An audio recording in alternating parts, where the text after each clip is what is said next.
আজকের ভিডিওটা করছি মেয়েদের যোনিপথের স্রাব বা সাদা স্রাব নিয়ে। লজ্জার কারণে এই বিষয়ে আমাদের অনেকেরই জানাশোনা অল্প, ফলে দেখা যায় অনেকে অসুস্থ হয়েও বাসায় বসে আছেন, আবার অনেকে সুস্থ কিন্তু তাও স্রাব নিয়ে দুশ্চিন্তা করছেন।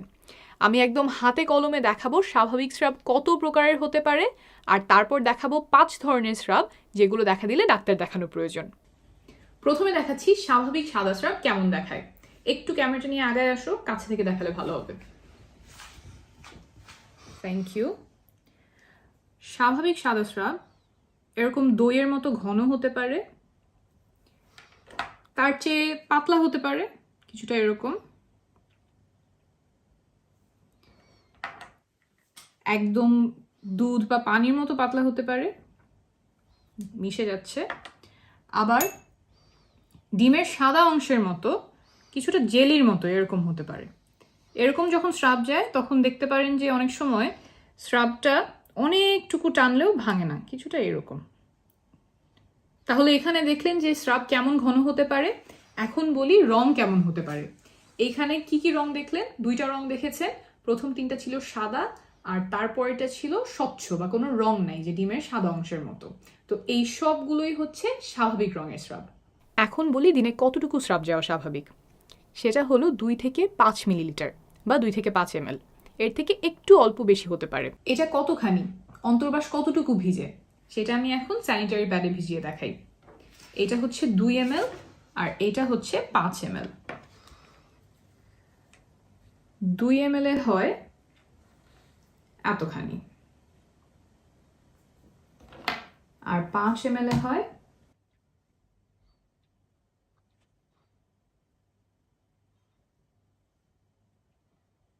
এতখানি। আমি এখানে কমলার জুস দিয়ে দেখিয়েছি যাতে একটু ভালো বোঝা যায়। এখানে কিন্তু দেখতে পাচ্ছেন যে এটা অনেক ভেজা আর এটা অনেক অল্প। তো এইটা যার স্রাব এতটুকু যাবে সে মনে করতেই পারে আমার অতিরিক্ত স্রাব যাচ্ছে, কিন্তু এটাও কিন্তু স্বাভাবিক। অর্থাৎ স্রাব এক একজনের এক এক পরিমাণে যেতে পারে। আপনার জন্য যা স্বাভাবিক আরেকজনের জন্য তা নাও হতে পারে।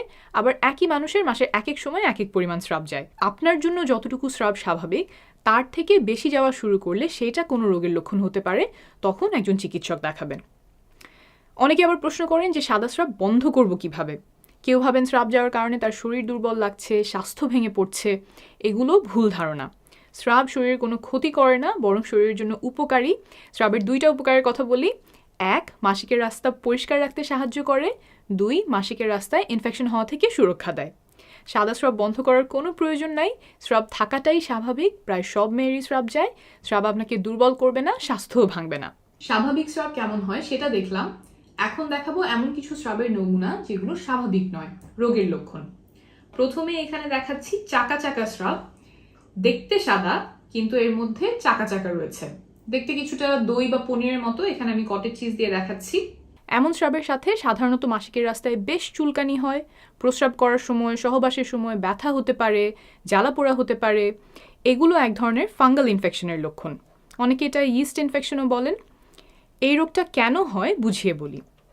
মাসিকের রাস্তায় কোনো কারণে যদি উপকারী জীবাণুর সংখ্যা কমে গিয়ে এক ধরনের ফাঙ্গাসের সংখ্যা বেড়ে যায়, ফাঙ্গাসের নামটা হলো ক্যান্ডিডা, তখন এই রোগ দেখা দিতে পারে। যেমন কোনো অসুস্থতার জন্য আপনি অ্যান্টিবায়োটিক ওষুধ খেলেন, অ্যান্টিবায়োটিক গিয়ে মাসিকের রাস্তায় ভালো ব্যাকটেরিয়াগুলো মেরে ফেললো, আর সেই সুযোগে ফাঙ্গাস অনেক বংশবিস্তার করলো, তখন এই রোগ দেখা দিতে পারে। এটা সারিয়ে তোলা হয় অ্যান্টিফাঙ্গাল ওষুধ দিয়ে। সেটা মুখে খাওয়ার ওষুধ হতে পারে বা মাসিকের রাস্তায় ঢোকানোর ওষুধ হতে পারে। চিকিৎসা শুরু করার 1 থেকে 2 সপ্তাহের মধ্যেই এটা সাধারণত সেরে যায়, তাই ডাক্তারের পরামর্শ নেবেন। এরপরে যে ধরনের স্রাব দুশ্চিন্তার কারণ সেটা হলো ধূসর বা ছাই রঙের স্রাব। আমি একটু দেখাই কেমন হতে পারে সেই রংটা। কিছুটা এইরকম স্রাব। এই ছাই রঙের স্রাব আনতে আমি কফি, ফুড কালার এবং দই ব্যবহার করেছি। রোগীরা সাধারণত আমাদের কাছে এসে বলে যে স্রাবে খুব দুর্গন্ধ যাচ্ছে, পচা মাছের মতো দুর্গন্ধ হচ্ছে, তবে তাদের সাধারণত ব্যথা থাকে না, চুলকানি থাকে না। এই রোগটা কেন হয়? যোনিপথে যেসব ব্যাকটেরিয়া থাকে তাদের মধ্যে যদি কোনো কারণে অনেক অদল বদল হয়, যোনিপথের স্বাভাবিক পরিবেশ নষ্ট হয়ে যায়, তখন এই রোগ দেখা দিতে পারে। এই রোগের চিকিৎসা হয় অ্যান্টিবায়োটিক ওষুধ দিয়ে। সেটাও মুখে খাওয়ার ট্যাবলেট বা মাসিকের রাস্তায় দেওয়ার ক্রিম বা জেল হতে পারে, তাই ডাক্তার দেখিয়ে নেবেন। আর ভিডিও শেষে যোনিপথ সুস্থ রাখতে যেসব জিনিস পরিহার করার পরামর্শ দিয়েছি সেগুলো মেনে চললে এই রোগটা আবার হওয়ার সম্ভাবনা কমবে। এরপরে যে স্রাবটা শঙ্কার কারণ সেটা হলো সবুজ রঙের স্রাব। আমি একটু প্যাডে ঢেলে দেখাই যে কিরকম হতে পারে। কিছুটা এইরকম সবুজ রঙের স্রাব যেতে পারে। এই সবুজ রংটা আনতে আমি লাইম ইয়োগার্ট, দুধ এবং ফুড কালারের সাহায্য নিয়েছি। এরকম সবুজ রঙের স্রাব গনোরিয়া রোগে দেখা যেতে পারে। এর সাথে রোগীরা অনেকেই বলে যে তলপেটে ব্যথা হচ্ছে, প্রস্রাবের রাস্তায় জ্বালাপোড়া হয় কারো কারো। এই রোগের ব্যাপারে একটু সাবধান, কারণ চিকিৎসা না হলে জরায়ুতে ছড়িয়ে পরবর্তীতে বাচ্চা নিতে সমস্যা তৈরি করতে পারে। কিন্তু সময় মতো অ্যান্টিবায়োটিক ওষুধে এটা একদম সারিয়ে ফেলা যায়। ওষুধ দেওয়ার সপ্তাহখানেকের মধ্যেই আমরা আবার টেস্ট করে দেখি যে রোগটা পুরোপুরি সেরেছে কিনা। এটা একটা যৌনবাহিত রোগ, অর্থাৎ রোগটা সহবাসের মাধ্যমে ছড়ায়, তাই রোগ ধরা পড়লে স্বামীকেও চিকিৎসা করতে হবে। না হলে একজন থেকে আরেকজনে আবার ছড়াতে পারে, আর রোগ সারার আগ পর্যন্ত সহবাস থেকে বিরত থাকবেন। গনোরিয়া রোগে স্রাবের রং সবুজ না হয়ে হলুদও হতে পারে। আমি একটু প্যাডে দেখাচ্ছি। এরকম হলুদ হতে পারে, এর চেয়ে হালকা গাঢ় হতে পারে। ঠিক আছে, এই গেল গনোরিয়া। এরপরে যে স্রাবটা দেখাবো সেটা হচ্ছে সবুজের সাথে হলুদ মেশানো এমন রঙের স্রাব। আমি একটু প্যাডে ভিজিয়ে দেখাই। স্রাবটা দেখতে কিছুটা এরকম। ট্রিকোমোনাসিস নামের একটা রোগে এরকম স্রাব দেখা যায়। স্রাব পাতলা হতে পারে, ঘন হতে পারে, ফেনার মতো হতে পারে। সাথে রোগীরা বলে যে মাসিকের রাস্তায় চুলকানি হচ্ছে, বা প্রস্রাবে ব্যথা হচ্ছে, জ্বালা পোড়া হচ্ছে, বা ঘন ঘন প্রস্রাব হচ্ছে। চিকিৎসা কি? অ্যান্টিবায়োটিক ওষুধ দিয়ে এই রোগ সম্পূর্ণভাবে সারিয়ে তোলা সম্ভব, তাই এমন স্রাব গেলে অবশ্যই একজন ডাক্তারের কাছে যাবেন।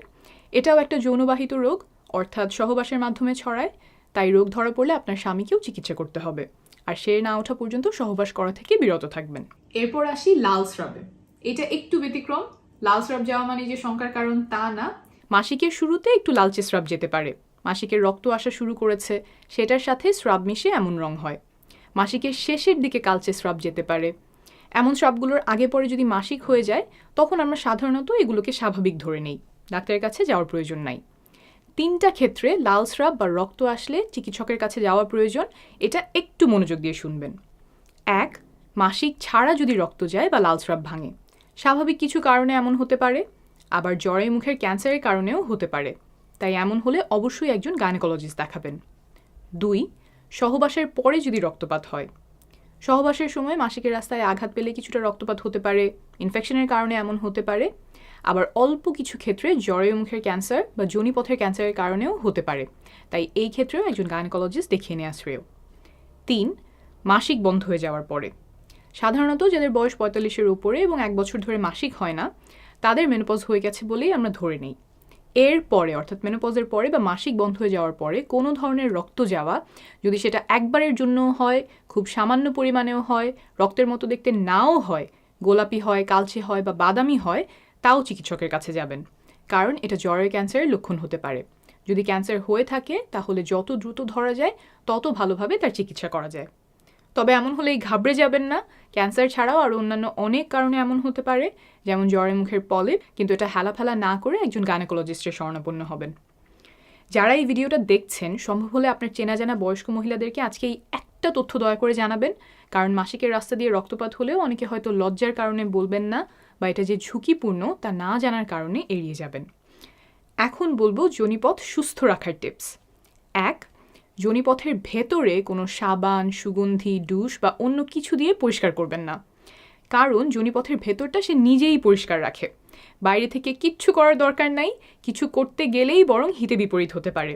একটু আগে যে রোগগুলোর কথা বলেছিলাম, ফাঙ্গাল ইনফেকশন, ব্যাকটেরিয়াল ভ্যাজিনোসিস, এগুলো দেখা দিতে পারে, তাই ভেতরে একদমই কিছু করতে যাবেন না। 2. যোনিপথের বাইরের জায়গাটুকু পানি আর সাবান দিয়ে পরিষ্কার করবেন। সাধারণ একটা সাবান ব্যবহার করবেন, সুগন্ধিযুক্ত সাবান ব্যবহার করবেন না। ধোয়ার পরে ভালো করে জায়গাটা শুকিয়ে নেবেন। 3. সুতি কাপড়ের অন্তর্বাস পরবেন। 4. খুব টাইট অন্তর্বাস বা পায়জামা পরবেন না। 5. ডাক্তারের পরামর্শ ছাড়া কোনো প্রকার অ্যান্টিবায়োটিক ওষুধ খাবেন না।